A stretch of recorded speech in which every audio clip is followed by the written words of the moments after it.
Okay, so we just finished talking about events and then how to combine events using some set operations. Um, but what we're really interested in is talking about probabilities of events.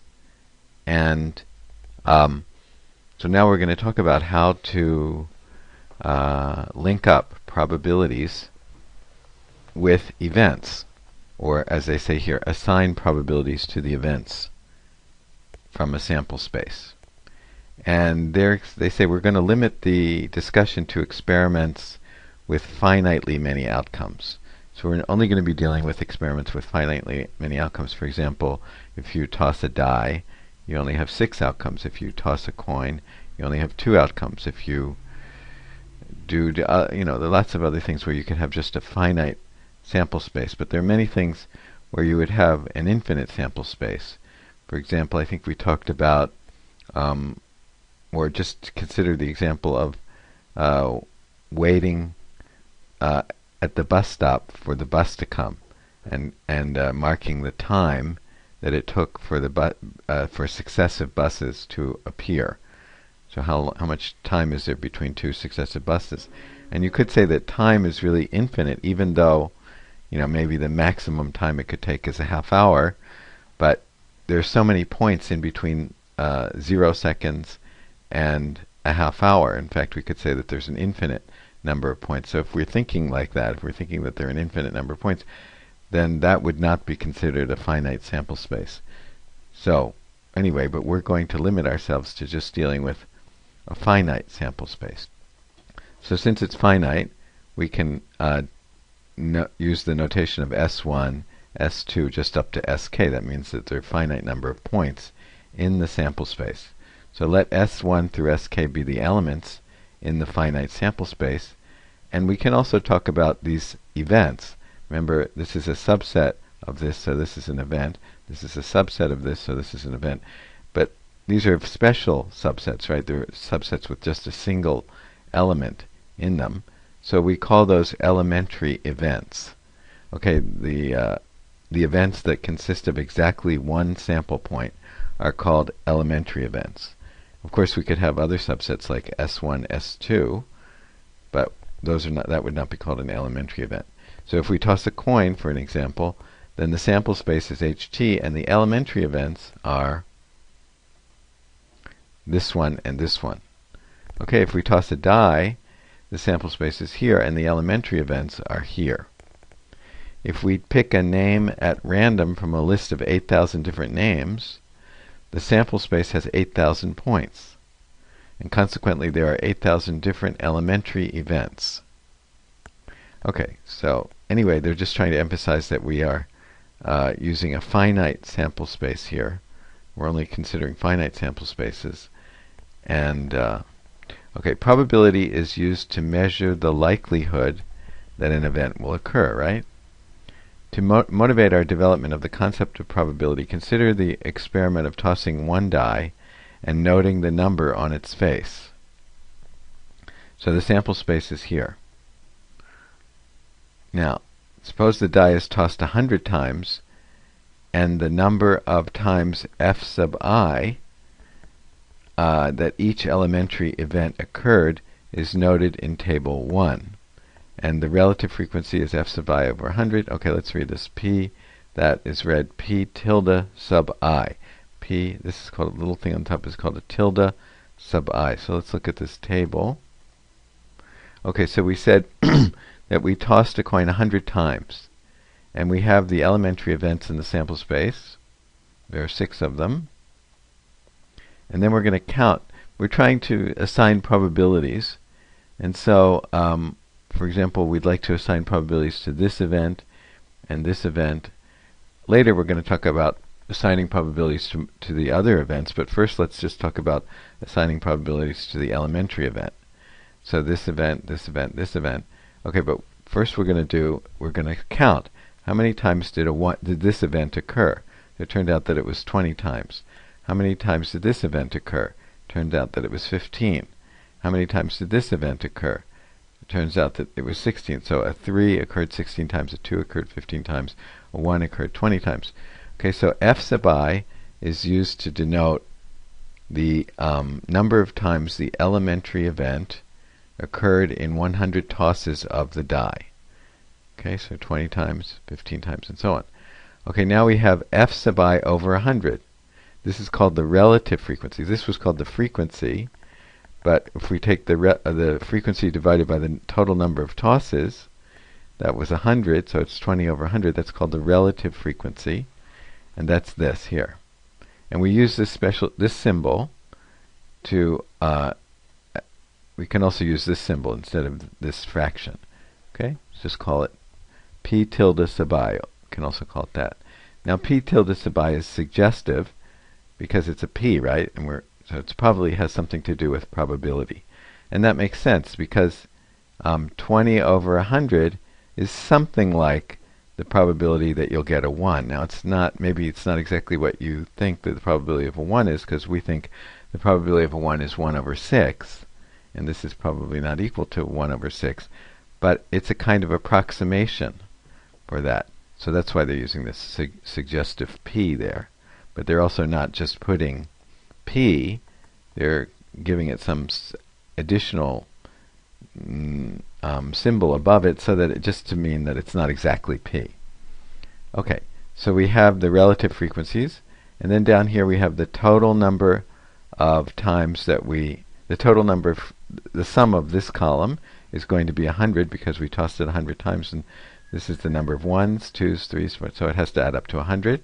And then this is the relative frequencies. These have to add up to 1. So the next thing is they say, note that the relative frequencies are noted in the third column. Note that the relative frequencies, this or this, either notation is okay, are always going to be between 0 and 1. This is between 0 and 1. This is between 0. In other words, you can't have this greater than 1, because that would mean you had more of one of these, like you got more 1s than the number of tosses. That doesn't make sense. So this has to be less than or equal to 1, and it can't be less than 0, because that would mean that this number was negative, but that doesn't make sense either. You can't get a negative number of occurrences. Okay? So they say that this, which is the same as this, is between 1 and 0. And then they're going to say that next thing is, what does this stand for? So this, let's examine this notation.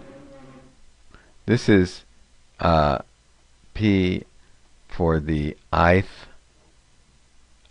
elementary event, but here we're saying this is the relative frequency of S. And they say the relative frequency of S is 100 because now consider the relative frequency of this. Since S occurs 100 times out of 100, the relative frequency is 100 over 100 equals this. But we can also say it equals this. We can also say that this equals this. But then we recognize these as p tilde 1, p tilde 2, p tilde 3. So we can say that p tilde s equals this to that.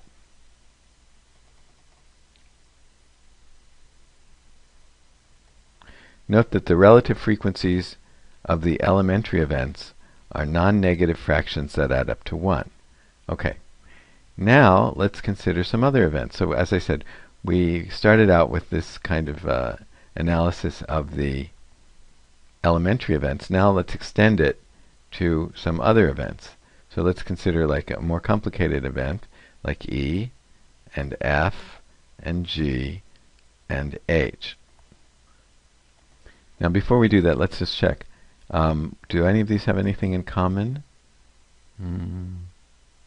Yeah, G and E have 3 in common. Okay? Alright, now let's do the same kind of analysis on these events instead of on the elementary events. So we put these events down here, and then we count up how many times they occurred, and we go back to the original table to count that. So if E occurs, you have to count the number of times the 1 occurred, the 3 occurred, and the 5 occurred in the previous table. So 1 occurred 20 times, 3 occurred 16 times, and was it 5 occurred 18 times. So 20, 16, and 18, was that right? Yeah, 20, 16, and 18, okay, is the number of times that E occurred, right? Because remember that we say that E will occur if we get a 1, a 3, or a 5. Okay, and then F, if you go back and check, it would be 20 plus 15, and G is 16 plus 12, and H is a 7. That never occurs. And S is everything that has to occur 100 times, every time. So now we calculate the relative frequencies. It's 54 over 100, 54 over 100, 35 over 100, 28 over 100, 0 over 100, and 1 and 100 over 100. Okay. We also notice that each of the relative frequencies for each of these events is also still between 0 and 1, right? These are all between 0 and 1, just like they were for the elementary events. Okay, so we still have this rule. In other words, it seems like for any event, the relative frequency is always going to be between 0 and 1. Now again, why are we concentrating on the relative frequency?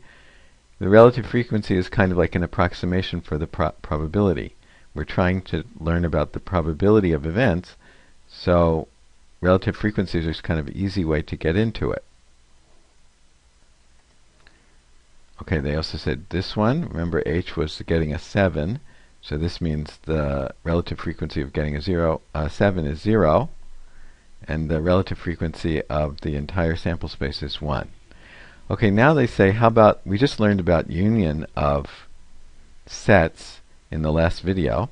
I'm sorry, union of events in the last video. So let's check that out. So we have two events, E and G, back here, E and G. So we can talk about the union of them. What is the union? 13536 is 1356. So 1356, and also we can talk about F union G. What's that? F and G is 1236. Remember we said that E and G have something in common, have the 3 in common. So EG is 1356, F and G had nothing in common. F and G have nothing in common. F union G is 1236. Okay, now let's do the relative frequencies for these sets. This one and this one. So let's see it. So we do the relative frequency for E union G, which is 1356. So how many times did that occur? You have to go back to the table. So I guess 1 occurred 20 times, I guess 3 occurred 16 times, I guess 5 occurred 18 times, and I guess 6 occurred 12 times. So the number of times that E union G will have occurred is 66. And the number of times F union G will have occurred is 63, supposedly. So we get a relative frequency of 66 over 100 and 63 over 100.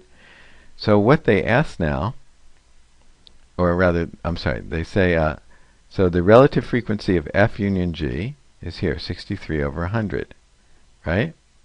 63 over 100, which turns out to be equal to the relative frequency of F plus the relative frequency of G. Let's check that. Relative frequency of F and G. F and G. 35 and 28 over 100. So 35 and 28 over 100. So 63 equals 35 equals this, right? So we can say that the relative frequency of F union G is equal to the relative frequency of F plus the relative frequency of G, right? That's what we just showed. However, if we try and do the same thing for this one, it's not going to work. What I mean is, if I look at the relative frequency of E union G and ask, is that equal to the relative frequency of E plus the relative frequency of G, it's not going to be true. So that's weird. So they do it. The relative frequency of E union G is equal to 66 over 100, and that's not equal to the relative frequency of E plus the relative frequency of G, which was 54 over 100 plus 28 over 100. So why not? Why didn't that one work? And that's because E and G, as I said, had something in common. E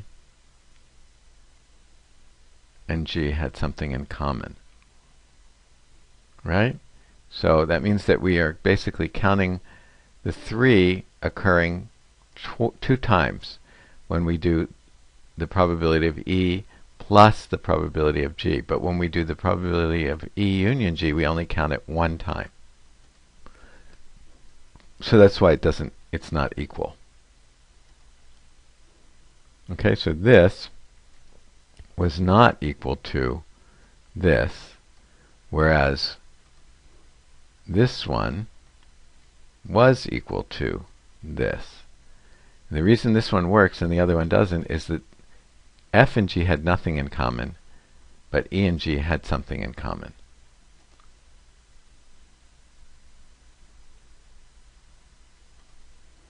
If we look again at the relative frequency of the elementary events, we observe that they are non-negative fractions that add up to 1. Okay, they said that already. If the experiment is repeated indefinitely, then we would expect these relative frequencies to come closer and closer to the exact probabilities of the elementary events. This suggests that the probabilities of the elementary events are also non-negative fractions that add up to 1. Similarly, we would expect the probability of an event E to be a non-negative number less than or equal to 1. Same thing as the relative frequencies. So what we come up with is, alright, let me read this. In general, since probability is used to measure the likelihood of the occurrence of events, probabilities should behave like relative frequencies. To ensure that they do, probabilities, so we're creating a definition of probability now, and since the probability should behave like a relative frequency, we want to make sure that our definition sort of corresponds to what happens with relative frequencies. So they say, to ensure that they do behave like relative frequencies, probabilities assigned to events must satisfy the following fundamental properties. So we saw these fundamental properties for relative frequencies. Since we want probabilities to behave like relative frequencies, we're going to say that probabilities have to satisfy the same properties. So here they are. For an event E, this symbol means the probability of E. It's read sometimes P of E and represents the probability of the event E, P of E. Okay, for an event E, the probability of E has to be between 0 and 1, because that was true for the relative frequencies of E, the relative frequency of E. So we're going to say it should be true for the probability of E as well. Remember that the relative frequency of S was equal to 1, so we're going to insist that the probability of S should also be equal to 1, where S is the sample space.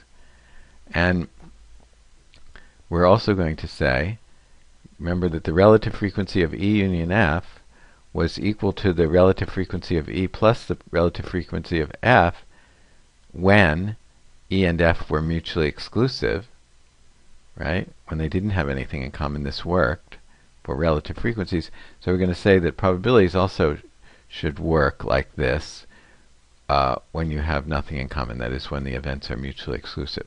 So what do we want to say? The probability of E union F should equal the probability of E plus the probability of F when E and F are mutually exclusive. And you can also extend this to say the probability of all of this is equal to the probability of the first one plus the second one, and so on. So it's basically like this, but just with more terms, as long as all of these are mutually exclusive. And we talked about that, what we mean by all of them being mutually exclusive. In general, the definition of probability for a non-finite space is property 3 holds for the union of an infinite number of mutually disjoint. Okay, so they're saying if you have we're not talking about non-finite sample spaces, but if we were, property 3 holds for the union of an infinite number of mutually disjoint events. Okay, but we're not going to handle that. Okay, in the next video, we're going to talk about, so we have these 3 properties that a probability, this is called like a probability function. Okay, that a probability function, or it's sometimes called a probability measure, or just say we have these 3 rules that probabilities have to satisfy. And now we're going to talk about how to assign probabilities in the next video. But whatever way we assign them, they have to satisfy those 3 rules. However I assign probabilities, and there's a lot of leeway in how I can assign probabilities, but whatever they are, they must satisfy these 3 properties.